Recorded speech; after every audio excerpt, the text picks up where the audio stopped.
ఏటా వానాకాలంలో వానలు వచ్చినా రాకపోయినా, వరదలు వచ్చినా రాకపోయినా ఒక్కటి మాత్రం ఖచ్చితంగా వస్తుంది. ఏంటిదబ్బా గది అని ఆలోచనలో పడ్డారా? ఇంకేంటిది, పార్టీల నడుమ కాళేశ్వరం పంచాది. పంపులు చాలు చేస్తలేరని కార్ పార్టీలు, నీళ్లు లెవ్వని సర్కారోళ్ళు, రెండు దిక్కులోళ్లకు లడాయి జోరుగా నడుస్తుంటది.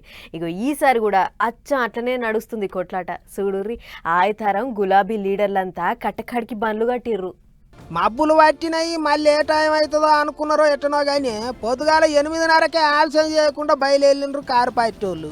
Kaleshwaram project కాడున్న Kanapalli pump house కాడికి బండి వెనక బండి కట్టిండ్రు.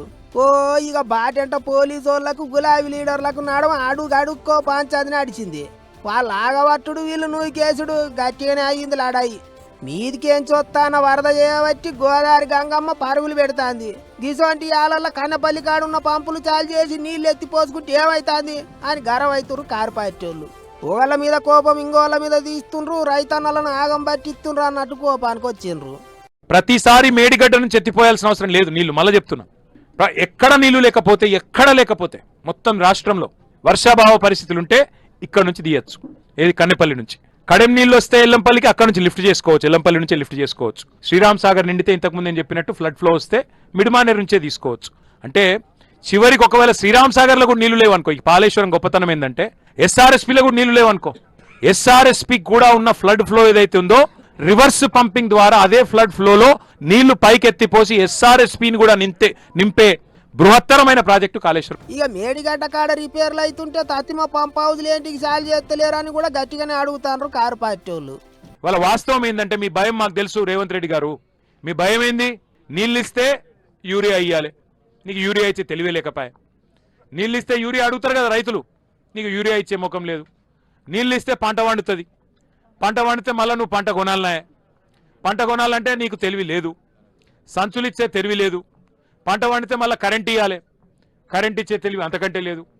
పంట వండితే మద్దతు ధర ఇవ్వాలి, మళ్ళీ రైతుల ఖాతాల్లో పైసలు వేయాలి, అది ఇవ్వాయే. పంట వండితే మళ్ళీ బోనస్ ఏదని అడుగుతాం. నీ భయం ఏంటంటే, రైతులు ఎండినా పర్వాలేదు, తెలంగాణ నాశనమైనా పర్వాలేదు, కానీ ఇట్లనే బదనాం చేసుకుంటా బతకాలి, ఇంకో 2 ఏళ్ళు టైంపాస్ చేయాలి అని నువ్వు అనుకుంటున్నావు. ఇంకో దిక్కు కోట్లు పోసి కట్టిండ్రు కానీ అంత యుగురం తప్పిన పని చేసిండ్రు. దానికి అన్ని తీర్ల రిపేర్లు చేసినాకనే, ఢిల్లీకి ఆఫీసర్లంతా వచ్చి చెకింగ్లు చేసినాకనే వాళ్ళు అంటేనే పంపులైనా పైపులైనా సాల్ చేస్తాం అంటున్నారు సర్కారు వాళ్ళు. ఆయనతో ఊర్లు కొట్టుకపోతే వాళ్ళది బాధ్యత అని అడగబట్టిండ్రు మంత్రులు. అన్నారం బ్యారేజ్ ఉపయోగించుకునే పరిస్థితి లేదు, సుందిలో ఉపయోగించుకునే పరిస్థితి లేదు. ఆ లెవెల్ ఈ బ్యారేజీలు మేడిగడ్డ కానీ, అన్నారం కానీ, సుందిల కానీ ఇప్పుడు గేట్లు దింపే పరిస్థితి లేదు. గేట్లు దింపంది నీకు ఆ లెవెల్ రాదు, ఆ పంపింగ్ లెవెల్ రాదు. అది కూడా ఎక్స్ప్లెయిన్ చేస్తారు. వీళ్ళేదో పోయి ఆ ప్రాణి నీళ్ళు చూపెట్టి ఈ పంపదు అని అంటే, అసలు మీరు సరిగ్గట్టుంటే ప్రాజెక్టు ఈ పరిస్థితి దాపరించకపోయేది, అంత బాగానే ఉండేది. గిట్లా రెండు దిక్కులకు నడమ కాళేశ్వరం కట్ట పంచాది మళ్ళోసారి మంచిగానే నడుస్తుంది. ఇంకో దిక్కు ఈసారి అసలే ఎల్నీనో ఉన్నదంటారు, వానలే లేవు అంటారు. మరి ఇక ఇసోంటి టైంలో గోదావరిలో వరద ఉన్నప్పుడే నీళ్ళు ఎత్తిపోసుకొని చెరువులు రిజర్వాయర్లు అన్ని నిండా నింపి పెట్టుకుంటే మంచిగా ఉంటుంది కదా అన్నట్టు మాట్లాడుతున్నారు ఇంగితమంది. మరి ఇక ఏం చేస్తారో ఎట్ట చేస్తారో చూసుకుంటూ పోవాలి. కానీ కోడెల కొట్లాట నడమ దూడలు నలిగినట్టు రైతన్నలు ఆగమవుతుండ్రు కదా అని నారాజు అవుతుండ్రు చాలా మంది.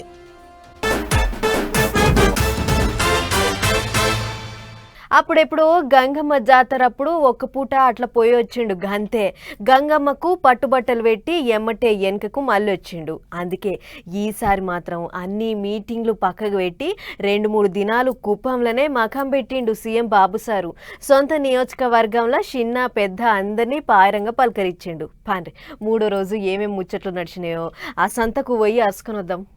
సీఎం సారు ఎమ్మెల్యేగా ఉన్న నియోజకవర్గం అంటే మరి ఎట్లుండాలి, చెక్కున మెరవాలి. పెద్దసారు ఊరంటే అన్ని ఊర్ల కంటే ముందు నడవాలి. అందుకే కుప్పంను అట్లా చేయాలని మత్తు తండ్లాడుతున్నాడు బాబు సారు. ఈసారి 3 దినాలు కుప్పంలోనే మకాం పెట్టి వాళ్ళను వీళ్ళని అనకుండా అందరినీ మంచిగా అరుచుకున్నాడు. తొలుత 2 దినాలు రిబ్బెన్ కట్టింగులు, శంకుబండలకు పరదలు గుంజుడు, పనులు చాలు చేసుడు నడిస్తే 3వ రోజు అంటే ఆయితారం నాడు పేదోళ్లకు సాధించే కార్యం చేసిండు. ఉన్నోళ్ళు లేనోళ్ళను ముంగటికి నడిపియాలి అన్నట్టు సారు P4 అని ఒక కార్యం పెట్టిండు కదా. ఆగో గా మీటింగ్ లో పబ్లిక్ తోని మాట ముచ్చట్లు చేసిండు. చూడండి ఏమన్నాడో. వీఆర్ ఆల్ హ్యూమన్ బీయింగ్స్, మనందరం మనుషులమే. మనుషులు ఒకసారి సహాయం వచ్చిన తర్వాత మనం నిలదొక్కుంటే మనం కూడా ఇంకొకరు సహాయం చేయాలనుకుంటాం. ఇది ఒకరికొకరు ఆ విధంగా చేసుకుంటూ పోతే సమాజం బాగుపడుతుంది. అదే చేస్తున్నాం. సమాజంలో ఏ గ్రామంలో గాని, దేశంలో గాని, రాష్ట్రంలో గాని ఒక 10 మంది పైన ఉంటారు, బాగా డబ్బులు వస్తాయి. 20 మంది అధ్వానమైన పరిస్థితిలో ఉంటారు. ఇలాంటి పెద్ద పెద్ద సంస్థలందరినీ కోరుతున్నాను, భగవంతుడు మీకు అవకాశం ఇచ్చారు, మీ బాధ్యత. మీరు కూడా 10 మందిని పైకి తీసుకురావడం మీ బాధ్యత. This is historic program. ప్రపంచంలో ఎక్కడా ఎలాంటి ప్రయోగం జరగలేదు. అలాంటి ప్రయోగానికి ఆంధ్రప్రదేశ్ లో నాంది పలికామని చెప్పి కూడా నేను మీకు తెలియజేస్తున్నా. పబ్లిక్ కు సర్కారు అన్ని తీర్ల సాధిస్తున్నది. అట్లనే ఉన్నోళ్ళు సుత లేనోళ్ళ బాగు కొరకు పని చేయాలి, తోచిన కాడికి సాయం చేయాలి అన్నట్టు చెప్పుకొచ్చిండు సీఎం సారు. అంతేకాదు పాత సర్కారు వాళ్ళు ఉన్నప్పుడు ఎట్లుండే అన్నట్టు గట్టిగానే అరుచుకున్నాడు. ఇట్లా 3 దినాలు సొంత నియోజకవర్గంలోనే ఉండి తీరు ముచ్చట్లు, తీరు పథకాలు ఎగురపెట్టి అందరినీ పాయిరంగా అరుచుకున్నాడు ముఖ్యమంత్రి. కుప్పం నియోజకవర్గాన్ని బంగారు కుప్పం లెక్క మారుతానని చెప్పిండు. బంగారు కుప్పం అంటే యాదకొచ్చింది, కుప్పంలో బంగారం తవ్వుడు ఎప్పుడు చాలు చేస్తాడో సారు మరిగా చూడాలే. వస్తున్నా పోతున్నా ఓ రామశిల్క అన్నట్టు సర్కార్ మారినప్పుడల్లా పాత పింఛన్లు పోతుంటాయి, కొత్త పింఛన్లు వస్తుంటాయి. ఇట్లనే ఇప్పుడు తెలంగాణలో మళ్ళొకసారి పింఛన్ల ముచ్చట జోరందుకుంది. సల్వ పూట షాయి తాగుదామన్నా, ఇంత కారబుంది కొనుక్కొని తిందామన్నా రేట్లన్నీ పెరిగినాయి. అందుకే ఖర్చుల మందం పైసల కొరకు ముసలోళ్ళు మస్తు రంది పెట్టుకుర్రు, కొత్త పింఛన్ల కొరకు ఎదురు చూస్తుర్రు. అట్లా ఇక సర్కార్ వాళ్ళు కూడా వాళ్లకు తీపి ముచ్చట చెప్పనే చెప్పిర్రు. చూడరు మీరు. మొన్ననే రైతు భరోసా పైసలు వేసి అన్నదాతలను ఖుషి చేసిండ్రు. ఇప్పుడు అవతాతలకు కొత్త పింఛన్లు ఇచ్చి మురిపియాలని చూస్తుండ్రట సర్కారు వాళ్ళు. ఇప్పటికే ఊరూరా గ్రామ సభలు పెట్టి గట్టిగానే తీసుకుండ్రు దరఖాస్తులు. దాంట్లో అటు ఇటు అన్ని తీర్ల జల్లడబట్టి ఏం తక్క 2 లక్షల మందికి కొత్తగా పింఛన్లు ఇవ్వాలని ఓ లెక్క మీదకి వచ్చిండ్రట. ఇక అది అట్లుంటే ఇప్పుడు మన రాష్ట్రంలో పింఛన్లు తీసుకుంటున్న 42 లక్షల మందిలా దగ్గర 1 లక్ష మందికి తిననీకే తిండి, ఉండనీకే జాడ, అన్ని తీర్ల సవలతులు ఉన్నా సరే, వద్ద గట్టిగానే పైసలు ఉన్నా సరే పింఛన్లు తీసుకుంటున్నారట. కొంతమంది అయితే కాలం చేసిన వాళ్ళ పేర్ల మీద కూడా పైసలు తింటున్నారట. ఏం లెక్కపత్రం లేకుండా అక్రమంగా పింఛన్లు తింటున్న వాళ్ళు సుతం ఉన్నారట. అగో అసొంటి వాళ్ళు అందరికి మంగళం పాడాలని సర్కారులు తయారైనరు. 1,00,000 మంది అనర్హుల పేర్లు తీసేసి ఇంకో 1,00,000 మంది కొత్త వాళ్ళకు పింఛన్లు ఇవ్వాలని సోంచా ఇస్తున్నారట. అట్లా అంతా కలిపితే 3 లక్షల మందికి కొత్త పింఛన్లు రాబోతున్నాయి అన్నట్టు. ఇక కొత్త పింఛన్ల కొరకే మొన్న బడ్జెట్లో కూడా పైసలు పెట్టిండ్రు సర్కారు వాళ్ళు. లెక్కకైతే జూన్ 2వ తారీఖు నుంచే కొత్త పింఛన్లు ఇచ్చుడు చాలయ్యేది. కానీ ఏరేసేటోళ్ళని ఏరేసి మొత్తం 3 లక్షల మందికి ఒక్కటేసారి ఇద్దామని ఆగినరాట. ఈ నెలాఖరికల్లా సర్వే మొత్తం ఖతమైతే వచ్చే నెల సంధి అవతాతలకు కొత్త పింఛన్ పైసలు అందుడు పక్క అంటున్నారు. బాల చూడాలి ఆఖరికి ఏమవుతుందో. ఈ నడుమ చాలా మంది తాతీళ్ళు వచ్చినాయంటే చాలు తమాం దేవుళ్ళ కాడికే బండ్లు కడుతుర్రు. నెరి శని ఆదివారాలు వచ్చినాయంటే ఇక తీర్థాలన్నీ కిటకిటలాడుతున్నాయి. ఏడుకొండల ఎంకన్న, యాద్రిగుట్ట నర్సన్న, ఏమలాడ రాజన్న ఇట్లా అందరూ దేవుళ్లకు పూజలు చేసి తరిస్తుర్రు భక్తులు. మరి మనం కూడా అట్లట్లా పోయి దర్శనం చేసుకొని వద్దాం పారి. ఐతారం వచ్చిందంటే చాలు తీర్థాలన్నీ కిటకిటలాడుతున్నాయి. అన్యవ గాని బాసర చదువుల తల్లి సరస్వతమ్మ సన్నిధి మాత్రం ఇంకింత ఎక్కువనే కిక్కిరిసింది. ఏంటికంటే గుడిని అన్ని తీర్ల ఎలుగుల చేస్తేందుకు ఏం తక్క 225 కోట్లతోని మాస్టర్ ప్లాన్ గీసిండ్రు సర్కారు వాళ్ళు. ఆ ప్లానింగ్ ప్రకారం పనులు చాలు చేసిండ్రు. అట్లయిగా ఆయితారంతో భక్తులకు అమ్మవారి గర్భగుడి దర్శనం ఆపేసిండ్రు. నస్కులనే అభిషేకము, మహారతి, అన్ని తీర్ల పూజలు చేసిండ్రట అయ్యగారులు. అటెనక గర్భగుడిని పెద్దగా చేసే పనులు చాలు చేసిండ్రు. మొత్తం పనులన్నీ పురాగా ఒడిచేదాకా పబ్లిక్ కు గర్భగుడి దర్శనం దొరకదన్నట్టు. అన్నొద్దులు బాలాలయంలో అమ్మవారు దర్శనం ఇస్తారు. ఇక గిందుకే ముందుగానే ఓసారి తల్లిని దర్శనం చేసుకొని వద్దామని చాలా మంది బాసరకు పోయిండ్రు. శని ఆయితారాలు మస్తు కిక్కిరిసింది గుడి. ఇక బాసర ముచ్చట్లు అట్లుంటే ఇటు యాదగిరిగుట్ట నరసన్న దర్శనానికి సుత పోటెత్తిండ్రు భక్తులు. పిరి దర్శనానికి 2 గంటలకు ఎక్కువనే టైం పట్టింది. అటు ఏడుకొండల ఎంకన్న సన్నిధి సుత ఆయితారం ఇంగిత కిటకిటలాడింది. అన్నట్టు అలిపిరి మెట్లు అలుపు లేకుండా ఎక్కిందని 116 ఏండ్ల ముసలమ్మ గురించి చెప్పుకున్నాం కదా. గా ముసలమ్మకు VIP దర్శనం చేయించిండ్రట టీటీడీ ఆఫీసర్లు. అంతేకాదు సీఎం చంద్రబాబు సార్ సుత పెద్దవ్వను కొనియాడిండు. ఈడు అనేది ఓ నంబరే, దాంతోని మనిషి గట్టితనాన్ని అంచనా వేయలేమని నిరూపించింది అవ్వ అని కామెంట్ రాయించిండు బాబు సారు. గట్ల తననే నమ్ముకున్నోళ్లను తాను అన్ని తీర్లా అరుచుకుంటాడు ఎంకన్నా. అందుకే అవ్వ ముచ్చట ముఖ్యమంత్రి దాకా పోయింది, విఐపి దర్శనం దొరికింది. అంతా ఏడుకొండల వాడి దయనే అనుకుంటారట భక్తులు. గోదావరి ఒడ్డున పచ్చటి పాపి కొండల నడుమ పడవలెక్కి తిరుగుతుంటే ఉంటది చూడుర్రి, లాహిరి లాహిరి లాహిరిలో అన్నట్టే ఉంటది. అందుకే పాపి కొండల టూర్కు పోదామంటే ఎప్పుడైనా సరే అందరూ తయారుంటారు. అయితే మొన్న బయటి రాష్ట్రాలలో పడవలు మునిగి పానాలు పోయేటాళ్లకు టూర్ బంద్ పెట్టి మన దిక్కు కూడా చెక్కింగ్లు గట్టిగా చేసిర్రు ఆఫీసర్లు. అట్లా అన్ని తీర్లా తనిఖీలు చేసి అంతా ఓకే అనుకున్నాక ఇప్పుడు మళ్ళా యాత్ర చాలు చేసిర్రు. ఇగో పడవెక్కిన పబ్లిక్ సంబరం చిన్నగలేదు చూడురు మీరే. ఐతారం పూట చిన్నలు పెద్దలు అంతా కలిసి గోదావరి అందాలను చూసి మురిసిపోనింకే, పాపి కొండలను చూసి పరవశించిపోనింకే కట్టగట్టుకొని కదిలిండ్రు. మొన్న బయటి రాష్ట్రాలలో బాగానే మునిగినాయి పడవలు. ఇంత అదును చూసి మన దిక్కు గిట గట్ల కాగలని ముందుగానే హుషారై కొన్నొద్దులు టూర్ బంద్ పెట్టిండ్రు ఆఫీసర్లు. అట్లా జరంత నెమ్మల పడ్డాక మళ్ళా యాత్రకు పచ్చ జెండా ఊపిండ్రు. ఇక పచ్చ జెండా ఊపుడుతోని పాపి కొండల అందాలు చూడడానికి గిట్ల పట్టరాని పబ్లిక్ వచ్చిండ్రు. వచ్చిన వాళ్ళు అంత టికెట్లు కొని పడవలెక్కి సంబరపడ్డారు. టూరిస్టులకు ఎటువంటి ఆపతి రాకుండా అన్ని బోట్లను ముందుగానే పురాగా చెకింగులు చేసి అందరికి లైఫ్ జాకెట్లు ఇచ్చినాక కానీ లోపలికి ఇడిచిపెట్టిండ్రు. ఇక పడవెక్కిన పబ్లిక్ సంబరం చిన్నగా లేదు పోన్రే, పాపి కొండల అందాలను చూసి బాగానే మురిసిండ్రు.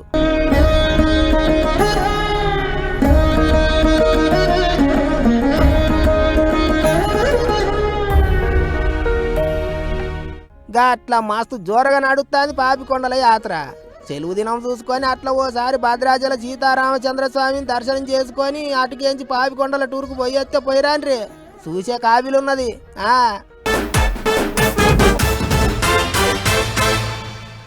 సన్న వాన పడుతుంటే పచ్చికుండ బోనం ఎత్తుకుంటే డప్పు సప్పుళ్ళ మూతలు, పోతరాజుల ఆటలు, శివసత్తుల పాటలు, గిట్ల నెల దినాలు రాష్ట్రం అంతటా మస్తు సంబరం ఉంటుంది.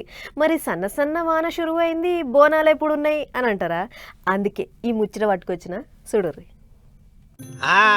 చూస్తనే 6 నెలలు ఒడిచిపాయే, వానకాలం రానే వచ్చే, వత్త బోనాల పండుగని తీసుకొచ్చే. తెలంగాణ రాష్ట్ర పండుగ బోనాల జాతరకు ఘనమైన ఏర్పాట్లే నడుస్తున్నాయి ఈసారి కూడా. ఇంకా 10 దినాలున్నది. డప్పు సప్పుళ్ళ మోతలతోని, పోతురాజుల ఆటలతోని, శివశక్తుల సిగాలతోని, భక్తుల మొక్కులతోని జూలై 16 తారీఖు నాడు గోల్కొండ జగదాంబిక మాంకాళి ఎల్లమ్మ తల్లికి తొలి బోనం ఎక్కుతుంది. ఇక తొలి బోనం ఎక్కుడుతోని పట్నం అంతటా ఆషాఢ మాసం బోనాల జాతర సురువైతుంది. అట్లనే రాష్ట్రం అంతటా కూడా ధూమ్ధాం చాలైతుంది. ఇప్పటికే ఊరూరికి సర్కారు తరపున బోనాల చెక్కులు మెల్లమెల్లగా చేరుతున్నాయి. మళ్ళా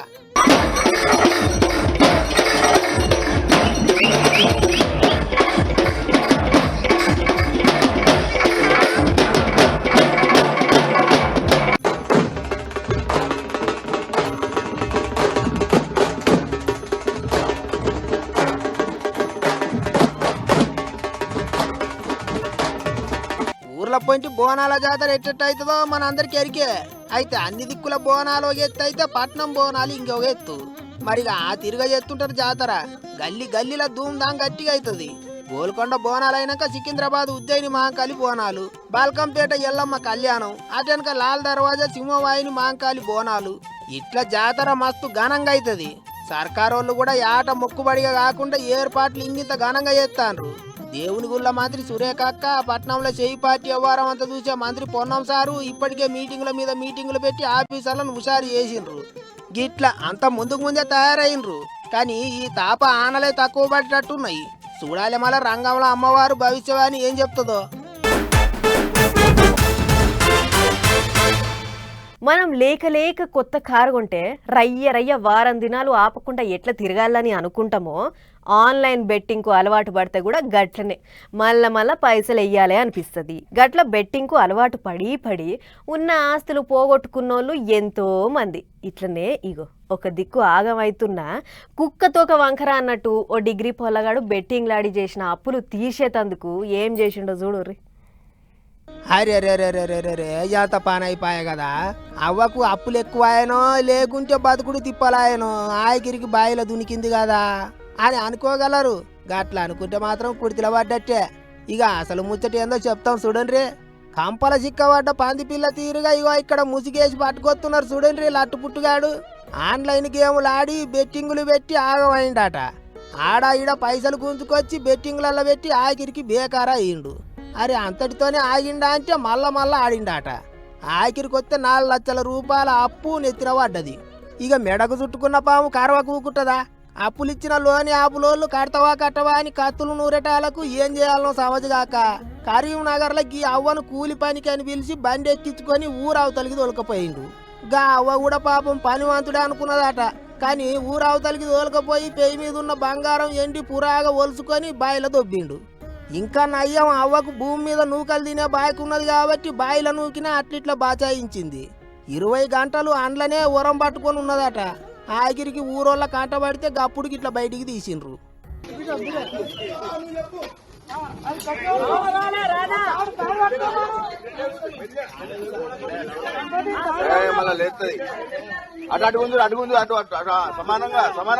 సమానంగా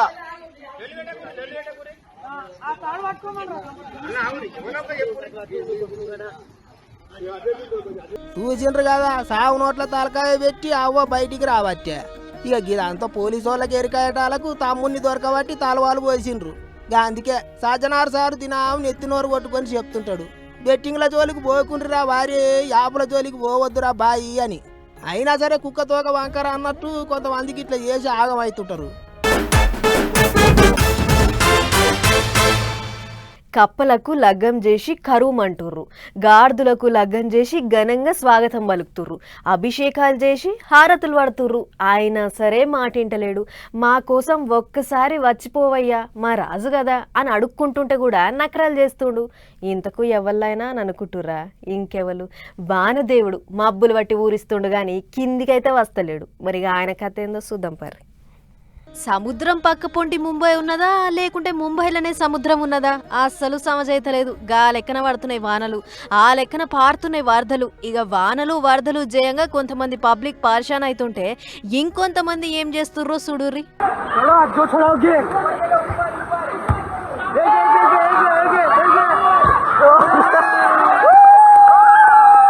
చూసిరు కదా, గిట్లా వాలీబాల్ ఆడుడే కాదు, దొరికిందే సందు మంచిగా ఈతలు కూడా కొడుతుర్రు.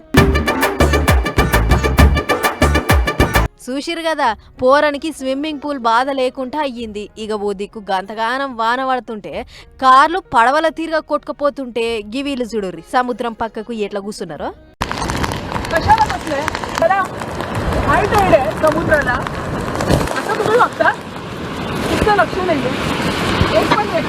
మేరమ్మ వచ్చి బెదిరిస్తే తప్ప అడుగు అవతల వేస్తలేరు. గిట్ల ముంబై పట్టణంతో కలిపి మొత్తం మహారాష్ట్ర దిక్కు పొట్టు ఆనలే పడుతున్నాయి. పెద్ద పెద్ద షెట్లు కూలిబడి కార్లు ఆగమవుతున్నాయి. అయితే మన దిక్కు మాత్రం మబ్బులు పడుతున్నాయి గాని సుక్క డల్లు కూడా కురుస్తలేదు. మరి మన మీద ఎప్పుడు దయ చూపిస్తాడో ఏమో వానదేవుడు. చలో మరి ఎవ్వనమాట ఇయాల్టి పటాస్ న్యూస్ ముచ్చట్లు ఇంకో ఎపిసోడ్లో మళ్ళీ కలుసుకుందాం. నమస్తే.